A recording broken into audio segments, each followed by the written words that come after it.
चार कसाएं, क्रोध, मान, माया, लोभ। स्वाध्याय करने से पांचों इंद्री बस में है। अभी स्वाध्याय मतलब प्रवचन सुन रहे हैं ना, स्वाध्याय के 5 भेद हैं: वाचना, प्रेक्षणा, अनुप्रेक्षा, आमनाय, धर्मोपदेश। डायरी पेन लाओ तो जब आओ ना तो डायरी पेन तो लिया करो साथ में बेटा, कभी ना कभी काम आ जाएगी हमारे पास बैठे से। तुम लोग भी लिख लिया करो, लिखते रहो, भले याद नहीं करो, क्या परेशानी है? हाँ लिख लो, लिख लो, तुम्हारे जाने के बाद काम आएगी डायरी। मान लो धोखे से चलेगा, कोई कोरोना आ गया और चला गया, और वो अखबारों में आते हैं ना, वो इतनी मौत इतनी पॉजिटिव, कहीं तुम्हारा भी नाम आ गया तो फिर कम से कम भगवान से निवेदन करता हूँ ना आए। लेकिन अपन कुछ नहीं कह सकते। अब बेनीवाल को भी सुना है आ गया, पॉजिटिव आ गया, बेनीवाल सांसद, हाँ नागौर कहाँ से सांसद है, उसको भी आ गया। और मंत्री शिवराज सिंह बताया था, बहुत सारे, कुछ भी नहीं। सच बताऊँ पुनः, और मैं रोज कहता हूँ, मैं तो रोज़ कहूँगा, रोज़ कहते महाराज रोज़ क्या वैसा यही, मैं रोज़ कहूँगा, क्योंकि जब रोज़ रोटी खाते हो तो मेरी भी रोज़ बात सुना करो। कर्म किसी को नहीं छोड़ता, सच में नहीं छोड़ता। वो इस समय आने पर आता है पर हम रोते हैं। एक अच्छी बात मुझे अभी एक कोटेशन मिला, बहुत सुंदर, फिर से, पछताना करना छोड़ दो। पिछली बातों को पछताना करना ही बोलते ना, यहाँ की भाषा में नहीं बोलते, बोलते समझता हूँ। माने पछताना छोड़ दो और ऐसा काम करो कि तुम्हें छोड़ने वाले पछताएं। क्या दिमाग, देखो सूत्र देखो कितना अच्छा है। और मैं उस पढ़ता हूँ इसको, ऐसा सुनता हूँ और समझता हूँ और जीवन में उतारता हूँ, सच बताऊँ कितना सुंदर सूत्र दिया। पछताना छोड़ दो, एक सूत्र। पछताना मतलब कोई तुमसे गलती होगी या तुम्हारे ऊपर कुछ कोई किसी ने कह दिया, तुम्हें कोई गाली दे दी, मार दिया, पीट दिया, कुछ भी कर दिया, तो भी पछताना छोड़ो। क्यों चिंता करते हो? और आगे ऐसा काम करो कि तुम्हें छोड़ने वाले पछताएं। समझ रहे ना? क्या नहीं समझ में आएगा? फिर से कह रहा हूं, सुन लो, याद कर लो, याद कर लो इनको, तो याद करो इन सूत्रों को। ये शास्त्र है, ज्ञान है। पछतावा छोड़ दो और ऐसा काम करो कि तुम्हें छोड़ने वाले पछताएं। और सच में मैंने अनुभव किए हैं बहुत सारे विषय, सच में मैंने अनुभव किया है। आप बिल्कुल अपनी प्रशंसा की चाय मत करो।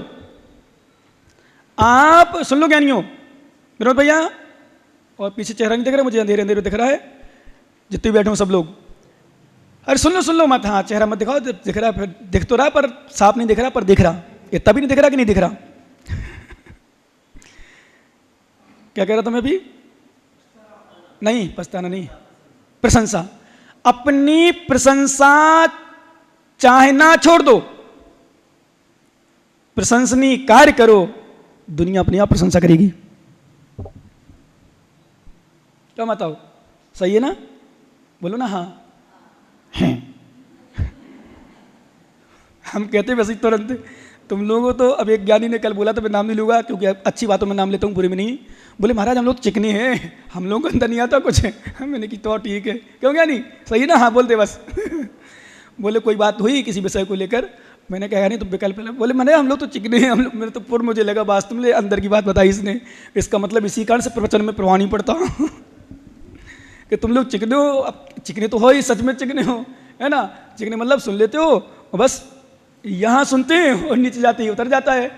पर मैं इसलिए फिर भी प्रवचन सुनाता हूँ। सच बताऊँ, मेरी सोच है, ऐसा नहीं है सभी लोग चिकने नहीं होते, और सभी लोग भी चिकने हों तो कभी ना कभी तो याद करेगा।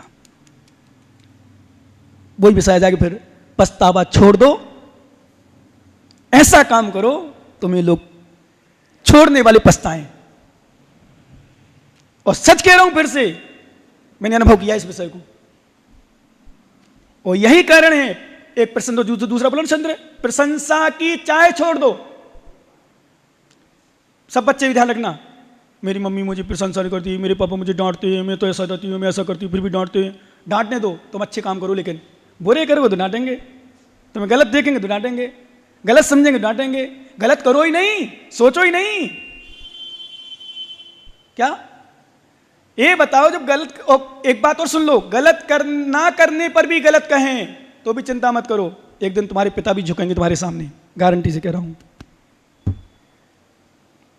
गुरु भी झुकते हैं। यदि हम तुम्हें गलत कह भी दें कि तुम गलत हो और हमें एहसास होगा नहीं, मुझे एहसास होगा मैंने गलत कहा है, मैं तुमसे क्षमा मांग लूंगा, सच बता रहा हूं। और नहीं भी मांगू चना तो उनसे क्या करना, मैं महाराज हम नहीं मांगे तुमसे क्षमा, तो तुम तो सही करो। इसलिए प्रशंसा की चाह मत करो, प्रशंसनीय कार्य करो। प्रशंसा अपने आप होगी, और नहीं भी हो तो समझ लेना अयसा कीर्ति नाम कर्म का उदय चल रहा है। इसलिए अच्छा करने पर भी प्रशंसा नहीं हो रही, और ये चिंतन आएगा नहीं, क्योंकि प्रशंसा तुम चाह ही नहीं रहे। चाहने वाला ही सोचेगा मेरी प्रशंसा क्यों नहीं कर रहे, मेरा नाम क्यों, मैं तो अच्छा काम कर रहा हूं। इसलिए बिल्कुल नहीं सोचो। ध्यान रखना मत आओ, आप लोग चौका लगाते हो, आहार देते हो, व्यवस्था भी बनाते हो, कई चौकों में जाते भी हो, बहुत सारी महिलाएं 2-3-4 तो हैं जिसमें लगभग जाती, कोई प्रशंसा ना करे, कोई सम्मान ना करे, कोई तुमसे प्रशंसा की बात ना करे, चिंता मत करो। नहीं तो मालूम एक माता ने ऐसे विषय को लेकर आग लगा ली। कैसे? वो क्या हुआ, एक पड़ोसिन मतलब पड़ोसिन कह दो, पड़ोसिन महिला श्रृंगार लाई, श्रृंगार का सामान, मतलब क्या बोलते हो आप लोग श्रृंगार के सामान को? मेकअप का सामान, मतलब मेकअप नहीं, मेकअप तो होगा तो एक मतलब वो पाउडर वाउडर ये और वो नहीं, मतलब सोने के आभूषण बढ़िया पहन ली उसने। पूरा गांव पूछने, गांव का मतलब महिलाओं की आदत होती मोहल्ला वाली, भाभी जी बड़े अच्छे लग रहे, भाभी जी बहुत अच्छे लग रहे, भाभी जी बहुत सुंदर लग रही तुम तो, भाभी जी कहाँ से लाई हैं भाभी जी। तो उससे जो बगल वाली पड़ोसन थी वो देख रही थी, और देखते देखते उसने सोचा अरे पूरे मोहल्ला की बड़े बड़े लोग बड़े बड़े घर की इससे पूछने आ रही, तो मैं भी इस आभूषण बनवाऊँ। और महिलाओं की आदत होती है, बोलो ये धीरे से, हाँ अभी सुन लो पहले, ऐसे हाँ तुरंत हाँ नहीं मत बोला करो। इनकी चमचा की तुरंत हाँ बोल देती, सुना ही नहीं वहाँ। मैंने एक बार सामान से कहा, श्रापकों से कहा कि तुम लोग मेरी बात मानोगे? बोले हाँ, तुरंत बोल दिया। पर मैंने झटका दे दिया, मैंने 1,000 रुपये दान करो सब। मैंने तुरंत ही बोले करो, पर सुनो पहले कि क्या है। पहले बोलो हाँ, यदि कहें कि हाँ बोलो क्या नहीं हाँ हम करेंगे, तो चाहे गुरु हैं तो बोल सकते हैं, कोई परेशानी नहीं। क्योंकि मैंने आपको बताया तो गुरु वह काम नहीं बताएंगे जो तुम नहीं कर सकते हो या तुम्हारे करने योग्य नहीं है। ये ध्यान रखना, जो तुम्हारे करने योग्य नहीं वो कहेंगे ही नहीं, और कहेंगे भी तो ये कहेंगे कर सकते हो क्या भाई साहब, ऐसा देखेंगे, डायरेक्ट आदेश नहीं देंगे। पर हम सभा में कह रहे भाई साहब मेरी बात मानोगे ना? हाँ महाराज। फिर मैंने कहा धीरे धीरे खिसक आओ, क्योंकि भीड़ बहुत हो रही थी। गुरसुना की घटना है, यूपी की उत्तर प्रदेश बहुत भीड़ हो रही थी। फिर धीरे धीरे बढ़ते गए लोग, तो मैंने कहा थोड़ा थोड़ा खिसको किसके, तो मैंने कहा अब चलो कोई बात नहीं। कुछ लोग बोले महाराज बताओ क्या, फिर दूसरे दिन बोले बताओ महाराज क्या, पागल हो क्या पूछते हो, कोई बात नहीं। तो माता मैं ये कह रहा था, एक तुम्हारी आदत है घर के बगल में पड़ोस में, चाहे घर की हो चाहे जाति की हो चाहे बिना जाति की हो, कोई अच्छी सामग्री आ जाए, अच्छा मकान बन जाए, अच्छी लाड़ी आ जाए, अच्छी गाड़ी आ जाए, और आभूषण और साड़ी अच्छी आ जाए, तो फिर तो कहने ही क्या है, भाभी जी कहाँ से लाए, अच्छी लग रही, भाभी जी मैं भी लाऊंगी। मतलब पहले हम कह ही देंगे, तो पूरे गांव के लोग प्रशंसा कर रहे हैं उससे। तो बगल वाली ने सोचा यार सब इसकी प्रशंसा करे तो मैं भी जाऊं, मैं भी ले आऊं, तो मेरे वहां भी सब लोग आएंगे। विश्वास करो माताओं, एक भी नहीं पहुंचा, और एक भी नहीं पहुंचा तो उसने लगाई मिट्टी यानी केरोसिन तेल डाला, वो आग लगा ली। और जैसे ही आग लगाई, वो आग लगते ही सब लोग दौड़ाए, अरे आग लगी आग लगी आग लगी, बड़े से मर जा रही, तो बचा लिया। और जैसे ही बचे तो एक महिला चेतन की मम्मी जैसे पहुंच गई, बोले भाभी जी ये आभूषण बहुत अच्छे लग रहे हैं, आप कहाँ से लाई थी, वो क्यों चल गई, ऐसी बात करते करते। अरे बोले देवी पहले ही पूछ लेती तो मैं आग नहीं लगाती, यही पूछने के लिए तो मैंने, किसी ने नहीं पूछा तो मैंने आग लगा ली। नहीं समझे? तो माताओं की बुद्धि ऐसी भी चलती है, कभी कभी तुम लोग सही में बुद्धि वो ऐसी बुद्धि वाले तुम लोग हो ना, सच में घात कर जाओगे अपना। इसलिए अब पूछने की, नहीं पूछा तो मतलब क्या, तुम तो आभूषण पहनो। और सच बताऊं, कई बार तो तुम लोग इसलिए श्रृंगार करते हो कि लोग देखें। और एक बात बताऊं सही में, जब तुम्हारा श्रृंगार अच्छा हो जाता है ना, अच्छे कपड़े पहन लेते हो, तो बिल्कुल चाल बदल जाती तुम्हारी। बोलो ना हाँ, तुम नहीं, तुम्हें पता नहीं और एहसास नहीं है, क्योंकि तुम अंदर नहीं जा पाते, वास्तव में चाल बदल जाती है। और 100% रहती कोई प्रशंसा कर दे मेरी, कोई नई बहू हो पुरानी हो, बढ़िया नई साड़ी पहने, बढ़िया मेकअप करे, आंखों माता बोलो ना हाँ, एक बार बोल दो आप, पीछे वाली माता हो, नई नई बहुएं हैं, हाँ सच में होता है, नहीं चाहो। इसलिए पहले एक सूत्र लिखा किसी ने इंग्लिश में, simple living and high thinking. क्या लिखा? सिंपल लिविंग, जीवन सादा, सादा जीवन, हाई थिंकिंग, उच्च विचार होना चाहिए, जीवन सामान्य, किसी की चिंता नहीं मत करो। ये दुनिया है, मैंने कहा था ना, बहुत भोला है, बहुत चिकना है। क्या भाई साहब क्या बोला था? चिकना है और बड़ा गोल मटोल है। और वैसे हम आगम की भाषा में कहते हैं, तुम लोग दो, तुम्हारे पास एक गला नहीं होता, दो गला है। क्या होता है? एक गला नहीं होता तुम्हारे पास। मैंने अनुभव किया कई विषयों को लेकर, कई विषयों, यहाँ की बात नहीं करूँ ना, यहाँ की लो तो यहाँ की ले लो, कौन डर है? हमारे तो हम नहीं जाएंगे, तुम चिंता मत करो, 4 महीने तुम खिसकने वाले नहीं है। और कहीं जाएंगे तो अच्छे जाएंगे, सम्मान से कहीं आसपास जाएंगे भी तो जो सीमा हमारी, वैसे नहीं जाएंगे। और वैसे तो 99.9% सुन लो माता हूँ, कहीं नहीं जाऊँगा। डटवाड़ा और ननिया रहते पास में, तो गई मतलब भावना बनी, 3 किलोमीटर है, अलग विषय है, दर्शन की दृष्टि से नहीं जाने वाला मैं। पागल हूँ क्या? तुम्हारी बात मानूंगा? हाँ, मैं नहीं सुनूंगा। इसलिए इटावा की बात नहीं है, पर सबकी बात है, तो सब में इटावा बोलो ना, आ गया। तो तुम्हारे पास एक गला नहीं है, कितने गले हैं? अब उसको हिंदी में बोलो, गला, एक गला। अब 2 को बोलो। अब क्या अर्थ निकलता है इसका? बोलो ना आप लोग जोर से कम जिनमानी वाला भी सुने। इसका अर्थ क्या होता है? एक खतरनाक होता है भाई साहब, ये बहुत खतरनाक होता है। बताओ, ये तुम में बहुत होता है, हमने बताया ना, बहुत होता है, मत किया करो, छोड़ो। ये आदतें बुरी हैं। कैसी हैं? बुरी हैं, गंदी हैं, बहिरात्मा का लक्षण है, अंतरात्मा का नहीं। और विशेष रूप से एक और मैं तुम्हें छूट देता हूं, घर परिवार में, दुकान में करो भी, क्योंकि दुकान में करना पड़ता है। एक को वही चीज 150 को दे दी, वही चीज 125 में दे दी, वही चीज भाई साहब नहीं भाई साहब अभी मैंने बेची 150 में दी, भले 125 में दी तो चलता है, पर कम से कम गुरुओं के पास मत करना। कहा? इतनी मेरी सलाह, प्रवचन, उपदेश ग्रहण कर लेना, हो सके तो। वैसे तो उतारो नहीं, 2 गला का अर्थ होता है क्या है?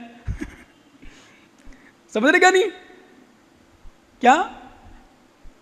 और हो सकता है उतर भी जाए, ऐसा नहीं। सुन सुन करके कभी कभी लगता है कि सत्य तो यही है, क्योंकि हमें दुनिया को नहीं देखना। एक बात, मेरी बात मान ले, मैं अनुभव की बात कर रहा हूं, सब कुछ। दुनिया की चिंता छोड़ दो, कौन क्या कह रहा है, सच कह रहा हूं, छोड़ दो। क्योंकि तुम्हारा भाई भी तुम्हें नहीं चाहता ढंग से, बता दूं तो। वही बात बताऊंगा अंदर से, कई पत्नियां पति को नहीं चाहती अंदर से। और परीक्षा करना हो तो जाओ, एक गाली दे देना उसको पहले, या कुछ गलत कह देना उसके विषय में, और अथवा उसके विषय में, उसके भैया के विषय में गलत कह देना। क्या कि देखो, जाओ मनोज स्टार्ट, जा। ज्ञानी तुझे मत बोलूंगे ना, तेरी तो पहले नंबर रुसेगी, वो तो वैसे दुबली पतली है उसकी, तो वो तो वैसे ही शांत हो जाएगी, और तेरी लगा देगी लाइन पे। हाँ, मत बोलना मेरे सामने, नहीं तो मास्क उतर जाएगा। मैं बहुत खराब हूँ बोलने में बहुत खराब हूँ, तुम्हें पता होगा। इतने दिन से मैं छोड़ता नहीं किसी को छेड़ता नहीं हो। तुम ज्यादा करोगे ना तो छोड़ूंगा नहीं, इसलिए तुम शांत थे, बहुत अच्छे थे अभी। सुनो, इस पर बता दूं, तुम्हारी पत्नी इसलिए डिस्टर्ब कर देगी क्योंकि देखो, अब नहीं बोलूं इस पर ज्यादा क्योंकि उसको अपनी तुम्हारी चिंता थोड़ी है, समझे? हाँ, अब ज्यादा मत बोलो मुझसे नहीं छोड़ेगी। तुम बहुत अच्छी है, बहुत अच्छी, नहीं तो वो भी बेटी परेशान हो जाए, और महाराज ने सबके सामने होती, मैं खराब चौंका, और फिर सास भी बैठी, समस्या आए भी है। सास न बैठी होती फिर भी चल जा। बहू की बुराई कभी भूल के भी सास के सामने मत कर देना। और सुन माणिक, तूने कान खोल के सुन लिया, आज तू अपनी पत्नी को डांटे ना तो देवरानी के सामने, देवरानी ने पंकज की, देवरानी के सामने और मम्मी के सामने भूल के मत डांट देना है। तू इज्जत चाहता हो अपनी तो।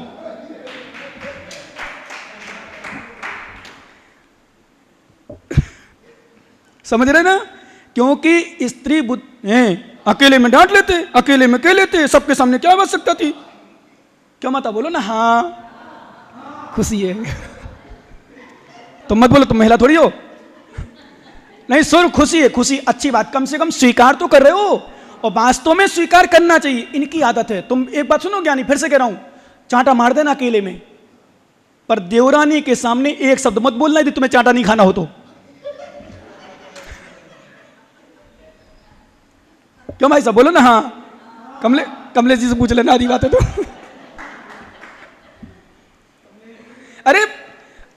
कौन बैठा और आवाज किसकी आ रही? ज्यादा मत बोलना अब, है ना क्योंकि घर घर की कहानी है। तुम समझो किसी की सीधी है तो विनोद से पूछ लो फिर